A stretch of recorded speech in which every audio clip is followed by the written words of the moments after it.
this. The anti-shooter game is beautiful and horrifying. I mean, at least it's not called the best anti-shooter game you've never played. Thank God for that. Europa, Eurasia, Euruska. Roving battalions of mechanized military factions engage each other in an eternal conflict whose meaning has been lost to time. The politicians who started the war are dead. AI algorithms direct fire teams like board game pieces. Towering mobile gun platforms become deities for the communities of soldiers at their feet embedded in trench lines for generations. Megacities are razed and then rebuilt overnight by 3D printers, the original shape and meaning of structures and monuments becoming warped, skewed by the hellfire around them. The line between weapon and man has been blurred. War itself. Is this an actual game? Because this sounds sick. I like how the best promo games get now is never from their actual marketing budget, but just like YouTubers talking about it. Was a symbiotic organism. Oh, is it sponsored? Wait, I gotta check actually. Okay, it's not. It's not. Imagine just watching like an ad read that has 2 million views. Of flesh, steel, and gunpowder. You are in the middle of it all, and you're not on either side. The elevator pitch for this game is basically that. You're not this guy, you're this guy. And to be honest, while the idea of being a small scavenger... Look at the size of his backpack. What in the Death Stranding is going on down there? ...in the middle of a big war is cool, it only slightly piqued my interest when these developers first contacted me. It wasn't until I sat down with them... No, it's a shill, it's over. ...really got to understand who these people specifically were, what it is that they were building and why, that my mind began to be blown. A game born from the ashes of once great AAA studio systems, a game which is as much an allegory for modern war and conflict as it is to the changing face of art and game development itself. This is the forever. I mean, I'll buy anything that looks dark and dystopian and it's got mechs in it. I think that's a really good selling point. The only L this game takes is that it's third person.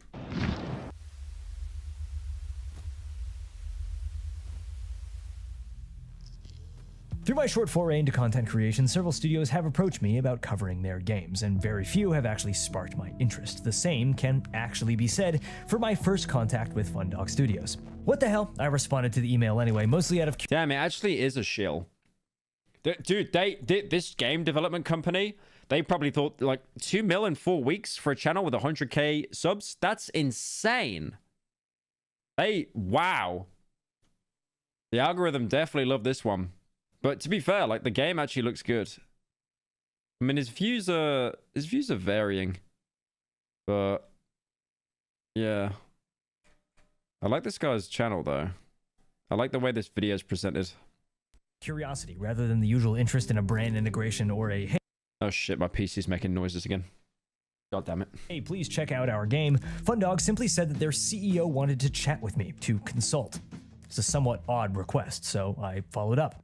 Sitting down for that what was that shot? That was shot like a David Finch film. Conversation might be one of the most important decisions that I've made in my short career in this space. Wait, is this my PC bricking the... Wait.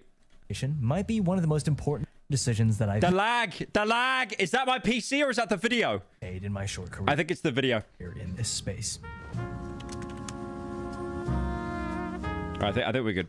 The first interaction that I had with CEO Miles Williams proved why this studio was different. I noticed some visual similarities between the Forever Winter's initial trailer and a stop-motion film by the name of Mad God. That is such a good film. Phil Tippett directed that film. I recommend everyone should watch Mad God if you can. It's pretty hard to get hold of, like to stream it, but it's very good stop-motion film. It makes no sense. It's not meant to. It's just a collection of small stuff that I think it was Phil Tippett again. He did like the design sets for Lord of the Rings or something, I think. Directed by Phil Tippett, animation genius behind Star Wars and some other classics. Oh, Star Wars, whoops. It's a verifiable hellscape, grotesque, oozing texture, and for the most part, people outside niche film and animation circles have never heard of it. Initially chatting with Miles about the game's visual style, I had forgotten this film's name. I was saying how the game had a bit of this and that. It reminds me of this animated movie. I forget the director, I said. Miles cuts in, oh yeah, dude, Phil Tippett, Mad God. I mean, those characters there, that looks straight from like Final Fantasy VII. was legitimately taken aback. It felt like Miles had read my mind. But this has been what every conversation with the members of the Fundog Studios team has been like for me. A team that is so wired into a specific artistic subculture, so locked into an aesthetic quality of 90s anime, heavy metal model kit aesthetics that happens to be exactly my taste and sense of style. A sense of style that you don't really see very often anymore. This little anecdote I love stuff like that, man. Like that activates the neurons in my brain. is perfectly War Lebad. emblematic. Please don't do that. Please don't do that. The people saying War Lebad are the same reason. It's the same reason why I couldn't cover a video on Come and See.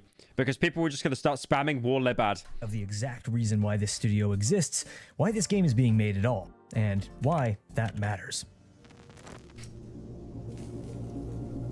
You ever have one of those weeks where every day feels like a Monday? To understand this team, you need to understand the War is never change. Actual ESL. possibility in games development over the last 20 or so years. This studio is made up of artists, designers, and creatives who've worked in the AAA industry for decades, who've seen what it does to art. You ever notice how the concept art for characters in a game looks so much better than the final version? Or perhaps Yes. the best designs are just cut away entirely? Yes. And ironically, I've seen this so many times. The concept art looks like... And then when the game comes out, it's like, this looks like ass, bro. Do you ever see a case where an artist or designer's original work was blatantly plagiarized by a larger company? The aversion to taking risks and bringing new ideas to the table, the necessity at following trend and approachability. The point isn't to say that AAA games are all bad, or that the devs working within that system aren't capable of crafting fantastic works of art. Quite the opposite. But in order for artists to carry their ideas, themes, and goals through that system intact, the stars need to align. With tools like Unreal Engine 5 and the possibility of remote work, a window for talented people to carve their own niche without relying on the support of AAA, but also without its bureaucracy and restraint. For these industry vets, it was now or never. That frustration, Like, I look like Father Grigori. however, it's not just the origins of this studio. It's also woven into the very world and tone of the game Prey 2. Yeah, no, Prey 2, man. I was so looking forward to that game. And then they canned it. itself. The game is about To be fair, we did get Prey out of it, though. We got the Prey reboot, whatever that was meant to be. It wasn't even, like, connected in the same universe. It wasn't even... They just basically reused the name. That's it. There was nothing relating it to the original. scavenging. But mostly, it's about being the little guy. Surrounded by giants all fighting their own war that'll stomp you out, cut you down as easily as it'll pass you by, unaware of your existence if you're lucky enough. You make your way in between the flames, picking up what scraps you can and using them to build yourself up bit by bit. Get too strong though, step out of your league, and there will always be a bigger fish ready to remind you of how small you are. I don't think that I could make this They have, like, human trash compactors on the mechs. That was a genius idea. analogy any heavier-handed. Rayo Lyra, one of the lead concept artists and lore masters of the Forever Winters universe, told me that to Prey was meant to be called Neuroshock. Oh, yeah, if it's called Neuroshock, it would have sold 5 copies instead of 10. him at least, the devs are the scavengers. They pick up what scraps they can from the industry, tools that would otherwise bring their demise, and if they're fortunate and driven enough, they'll be able to use what they can to craft something that is true to their ideals, that helps them through this war. These ideas and themes of the Forever Winter actually date almost a decade back, in times before generative AI or industry-wide layoffs, and it all feels chillingly prophetic now. Why are they praying to BBC News? Any lore masters in chat? Why are they praying to BBC News?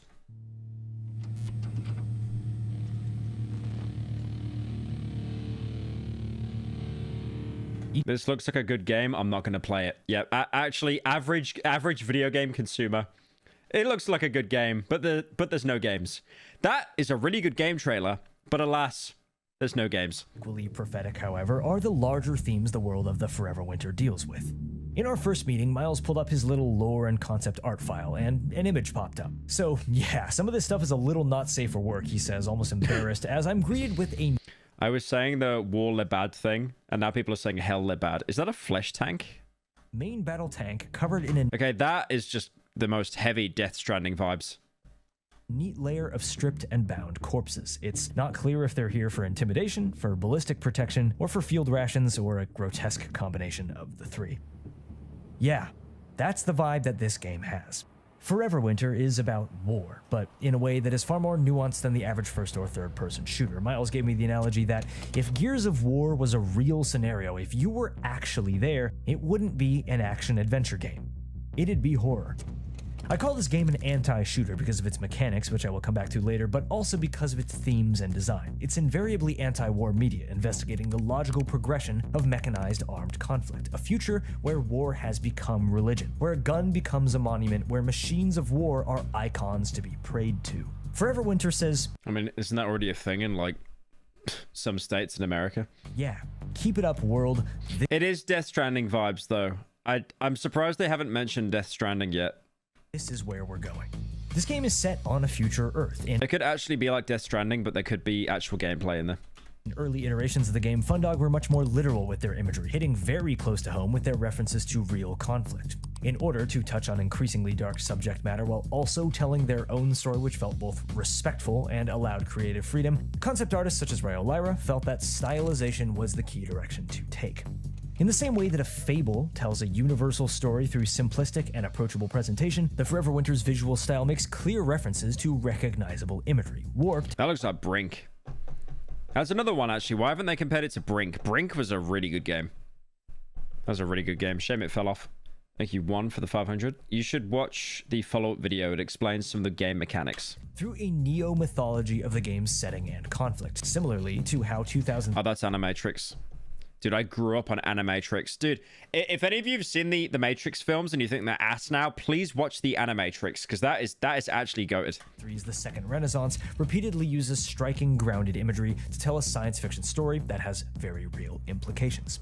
Yeah, the fact that came out in like 2000 is like insane. That was so good. Buildings and statues warping like data mosh visual artifacts after years of 3D printing bots having forgotten their original shape. Prayers and dedications etched onto the body armor of mech units, graveyards forming canyons and valleys as thousands of bodies, weapons, and refuse pile around the trenches, flamethrower units. I like the world building. It looks a little bit like Warhammer 40k, but also it reminds me of that, what was that game that everyone was hyped for? You know, the one where like you're going around like the HR Giga environment? And Scorn, that's right. Yeah, it reminds me of Scorn a little bit. It's where spacesuits, relics of a lost civilization, once beacons of hope for a future in the stars, now simply coveted for the flame-retardant properties of their material. He said the R word. Someone cancel this man. One of the things that draws me into Forever Winter's world is that despite being a game about scavs wearing gigantic backpacks dodging cyborgs dropped from stealth bombers, the story, tone, and world feels creepily, unsettlingly real. The analogies about humanity being wired for adoration of idols, about how algorithms and artificial intelligences are becoming figures of worship, defining one's worldview, who they hate, fight, or love. It's all incredibly serious subject matter, told through the lens of a cool mech game. So why place so much attention on the lore? I just wonder how they'll pull it off, though, because this is an indie studio, right? There's no way they could pull off something with that spectacle and make it engaging. Meta references and philosophy rather than just breaking down the game's mechanics. Honestly, because it's so interesting to me that it'll receive its entire own video, breaking down my own gameplay, my experiences, and the... It's third person and dropped. And dropped. Immediately dropped. It actually looks a bit like Rage. The first Rage. Not the woke Rage. The first Rage where it was all like kind of grimy colors and stuff. The details of the complex AI systems the game. Oh, the first person view. Oh, it could be like MGS5. Oh, I kneel. My knees are buckling. I'm kneeling. I'm currently kneeling. Brings forward. Oh, and the leaning. I kneel. Video game I've never played. I kneel. But more importantly, because this level of world building with subject matter, imagery, and philosophy flowing straight out of the minds of the artists, this is the level of soul and depth that I've been seeking in my little niche of interest for so many years. And it feels like a moment in art and... Yeah, they defo yoinked the movement system from MGS5, guaranteed. If you traverse in third person and you can't go first person, you can only ADS in first person, they yoinked. Gaming that hasn't happened in a long time. That depth behind the art is exactly the aspect of gaming that I always... Wait, England scored? Actually?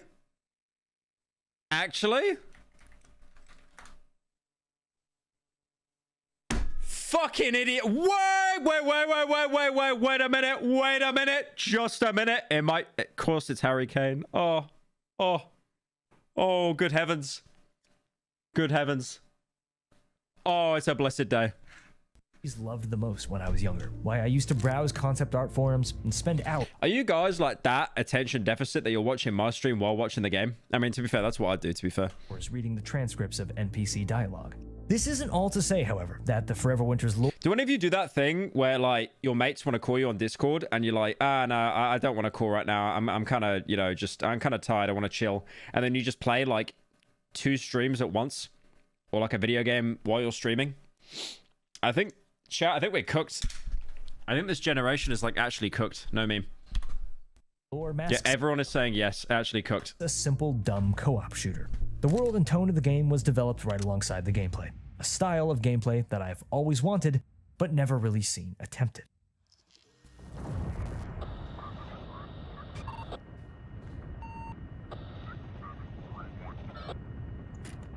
One of the core ideas beyond that you are not this guy, you are this guy, is a concept that Miles likes to call combat voyeurism. Essentially, it's what it sounds like. You're not... Isn't that where you get naked?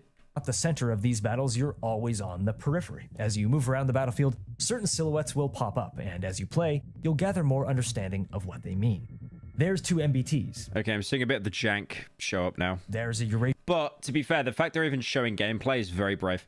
strike team backing up an Exo. There's a group of European Eodians, cyborgs. There's a duo of Euruscan Olgas. There's drones coming from behind me, and UAVs in front of me, and oh Jesus Christ, what is that? Anticipating how units will move, track, and engage each other, and how you can scoop up the scraps of the battle stealthily. It looks like the Terminator game. They made a Terminator video game like 4 years ago that came out, and it was done by the same studio that made the RoboCop game, and it's actually pretty good. It's obviously not AAA. That's the core of what this game is about, and it leads to some really interesting moments. The movement, looting, and shooting is super simple. The loop is entirely... It looks like Helldivers. Oh my god, yeah, because Helldivers stole the MGS5 movement system. That's right. I like how it's just infinite yoinking. Based around yeah, because you could ADS in Helldivers. That's right. But it'd only be like ADS in first person. Choice and tactics, a smash between... Dude, to be fair, in Helldivers, like doing ADS with the revolver and reloading it, oh my god, it was actual peak. Roguelike, RTS, and third-person shooter stealth gameplay. The world exists despite you rather than for you, and how you navigate it will change with every mission, every combination of scenarios that the game rolls for you. More specific ground-level mechanics like threat rating, aggro pacing, weight class, the pathing, and AI director, you won't understand any of what I... Wait, there's a weight class in the game? Okay, wait. This could be game of the year. This could be the GOAT. Just said, but you will This soon could be again game of the in year. next This video. could be game of the year. Suffice it to say this, the Forever Winter is basically a large... Netherlands scored again? Nah, you troll him.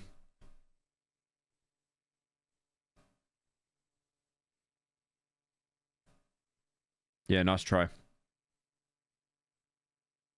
Nice try. Battle simulator where you're stuck right on the ground in the middle of it. The world will react to you, but these armies are here to mess each other up first, and you're also there. One of the key original inspirations for the game, besides the Animatrix and 90s mecha anime of course, was the opening to Terminator 2, the massive mechanized war where humans skitter around like rats in a maze below ground. It's actually, I watched Terminator 3 the other day in a hotel. It's actually insane how good Terminator 1 and 2 are, and then 3 is just ass. Massively outmatched by the horrors above them, taking whatever tiny chances they can to strike back. The other analogy of the gameplay loop, the one that I actually find the most accurate, is the legendary long take near the end. Oh. Children of Cinema. Children of Cinema. I think Children of Men. I actually wanted to do a main channel video on Children of Men at one point. Children of Men is so good. Because they do like 3 long takes across the whole film, and the way they do it is just like insane. End of Alfonso Cuarón's Children of Men. Rebels and UK military clash in a slum, and the hero has to get to an objective while dodging the bullets and avoiding either side, viewing him as the target. This isn't to say that you can't fight in this game. That film is so good, by the way. I need to watch that again at some point. You can, and you're gonna have to. But the armies as a whole won't perceive you as a legitimate threat unless you... It's actually set in the UK. I mean, it says 2006, but they filmed that in London last week. Give them a reason to. As for how that's decided, it isn't straightforward. And again, you're gonna get sick of hearing me say this. Just subscribe and wait for that full breakdown. That's a lot of conceptual high-level discussion that I just threw at you, but I've actually played this game for like a month or so now, so what is it really like? Back at the beginning, I mentioned how Fundog contacted me with the interest that I consult for them. I'm not gonna lie, at first I didn't really understand what this meant or why FDS would care about my opinion. But with thousands of hours not only playing extraction and tactical shooters, but analyzing them from a game design perspective, I'm able to provide input on the game's feel, how it plays from a gamer's or consumer's perspective, while articulating my reactions in ways that are intelligent. I think Tarkov is the game that made me quit playing video games. Unless I'm doing it on a stream. Enough that they can actually help the dev team build a better game. I've been playing the game and giving lists of Tarkov genuinely made me realize I'm wasting time playing video games. Feedback on and off over the last couple months. You see that one right there? Should I shoot him? Dude, let's see, man. Yeah. Oh.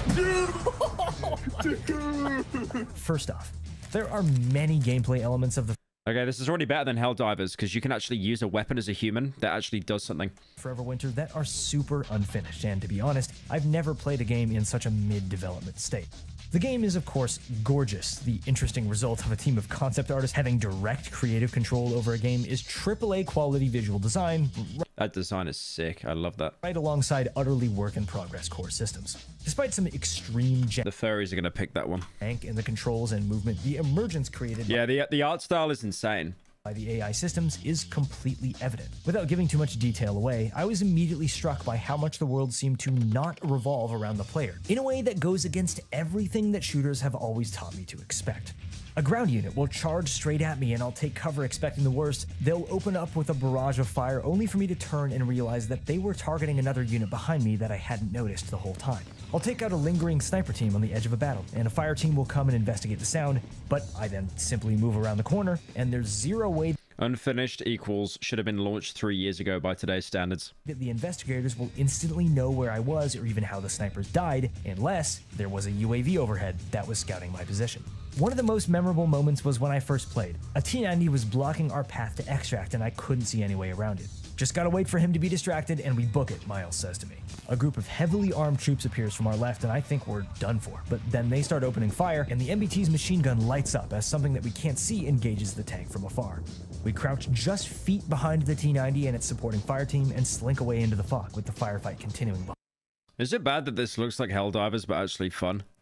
Helldivers was fun, but then you just ended up having to grind on like Helldive difficulty for like minerals and it just like it just became too much. At every point in that encounter, I was expecting the tanks and AI to simply this is cool because there's so many different factions beefing, but they're not everywhere. Like, you've got space to yourself to, like, plan and stuff. Magically notice us when we got close enough, as every third-person action game has taught me to expect. But that's where this game is different. In between the jankiness of getting stuck on collisions, frames dropping, enemies glitching out and flying into the air, these emergent moments happen literally all the time when I'm playing, and they're Helldivers was only fun for 2 weeks. Yeah, like, everyone says the game died, but it just ran its course. Like, you can add as many guns or cosmetics and skins as you want, but like, you can't really change the base game. Once people get kind of bored of that, then it's done deal.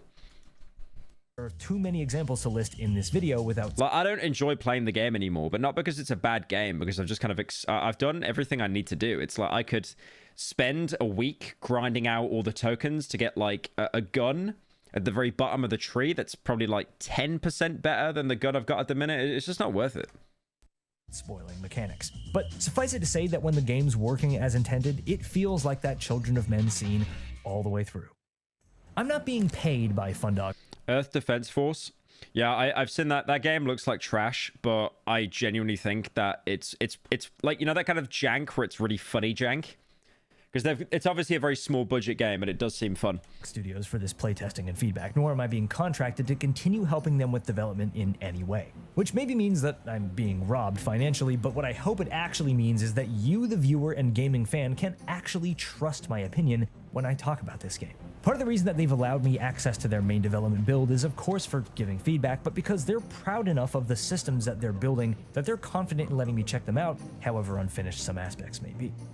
Miles always compares me to a combat journalist for the Forever Winter, the Evan Wright to the first recon Marines in Generation Kill. But to be honest, I'm no journalist, and I think I'm actually quite a bit more opinionated than Wright ever was.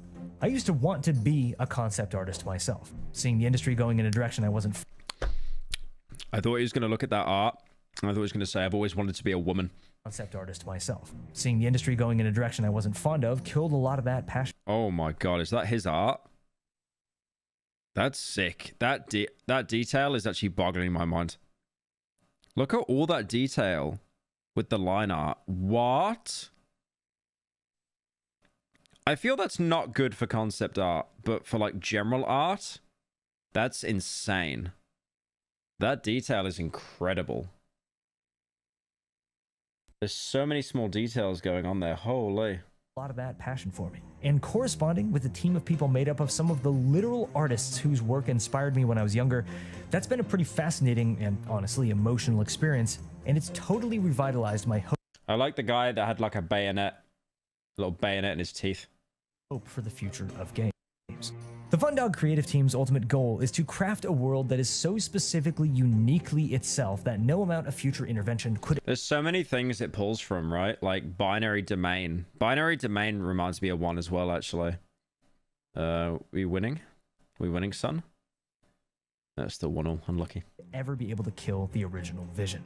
Artists, designers, and creatives in large industries always pour their heart and soul.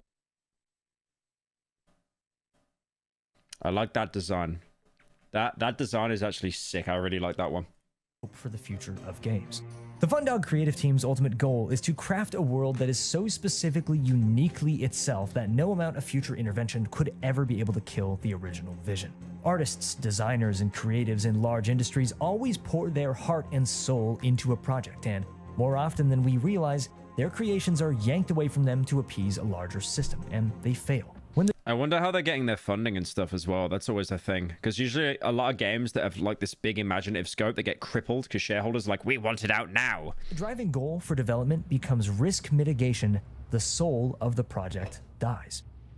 A lack of outside funding and support that AAA provides might mean a less universally recognized product, one which may not tick all the boxes in the way that a big game can. But it'll also mean that the idea being worked towards is true in a way that approachable mass media rarely gets the chance to be. Fundog attempts to set an example for indie dev studios that making something original and different might be less popular, it might be less polished, but by taking bigger risks, by being more specific, by having more heart, it has the potential to hit deeper for those core fans than a game made for everyone ever could. Miles originally told me that the game was for the homies. And while I realize that he said this meaning his artist friends, industry colleagues, and co-workers over the last decades, I feel like, fortuitously, I also sort of fall into this category. The Forever Winter is a game of passion, a game that would never get made in the AAA system. And these devs now get to take risks that they've never been allowed to take. They're not 100% certain that everything will work, and that's actually the beauty of it.